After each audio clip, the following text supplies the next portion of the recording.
Hi there, my name's Vince from mymatevince.com, and in this video today it is my results for the 2019 eBay Repair Challenge between myself, Tronics Fix, Tamper Tech and the Retro Future. So we've had 5 items to do, and now in this video I'm going to list the results of those 5 items. At this moment in time I do not know the other contestants' results, so I will have to watch their videos when they get released on Friday at 9 o'clock. So here we go, let's start. So the very first one I did was an Atari Lynx. Now I'm going to go through the first one, then after that I'll just quickly scan through so you can work out what's going on. So basically I sold it for £62, but I paid £55 for it. eBay insertion fee was 36p.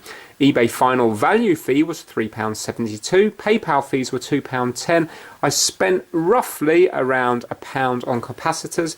Power jack was £4.28. And the speaker was free, but obviously I have to put down something. I've put down £150 because I presume that's about the price of a cheap speaker. So in total, I spent £67.96p, but annoyingly, I only got £62. So I made a loss of £5.96, hence the sad face. Now in this challenge, it does not include shipping whatsoever. The reason we haven't included shipping is because Elliot lives in Jersey, which is a small country, so he's going to be posting it into the UK, and posting into the UK for him would be more expensive. So to make it a level playing field, we've basically just scrapped the postage completely. But obviously if this was real life, postage is not free. So this item here, I would have probably lost about £12 or £13 in real life. So you can see, first one was a complete and utter disaster. Let's go down to the next one.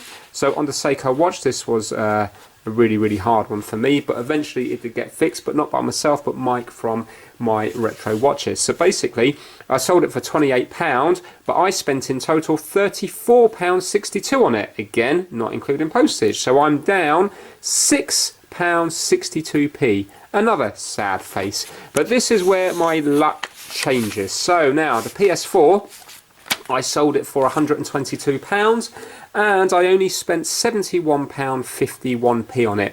I needed a new power supply, which was £20, but I got a £5 refund because of the state that it was in. It was a very dirty one. It needed about half an hour's worth of cleaning. So in total, I made a profit on this one of £50.49p, hence the smiley face. Moving on down to the robot. So the robot was sold for £50.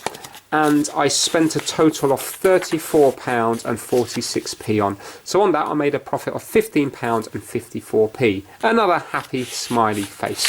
And now let's go down to the Xbox. The Xbox was sold for £44.99p, and I spent a total of £29.66p. So on that I made a profit of £15.33. So in total the overall profit is £68.78p.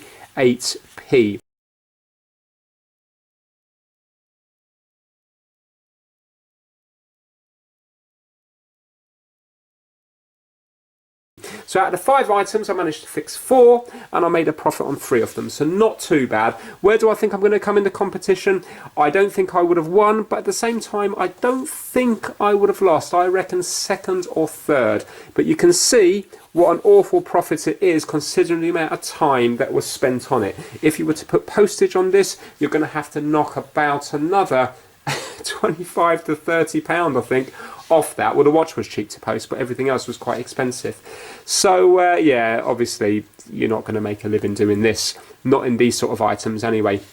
So the lessons learned are that the money is made when you buy and not sell. What I mean by that is, as soon as I bought this PlayStation 4 for £45 because it was collection only, there was always going to be profit in that. Even if I didn't fix it, you could always sell it for more than that as spares or repair. So you make your money when you buy your item, not when you sell it, because selling it is roughly going to be a fixed price. PlayStation 4 is always going to go between maybe £100 and £145 when it hasn't got the controller with it.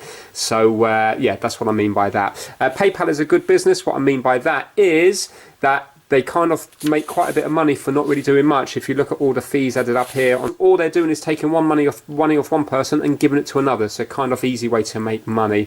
Now, if you want to do this, I would advise not to do it buying from eBay. Sell on eBay, fair enough, but it would be better if you buy from car boot sales and, you know, school fetes and stuff like that, school fairs, because you're going to get much more bargains. Buying on eBay, you're paying too much in fees and too much on postage, etc. But overall, I'm happy with it. I thoroughly enjoyed the challenge, like I did with Series 1 and Series 2. Hopefully there will be more series going into the future. So now I'm going to watch the other videos when they get released, and we can find out who's won. If you've enjoyed this video, please give it a thumbs up. If you've enjoyed the series, let us know down in the comments. Thanks for watching. Take care. Bye now.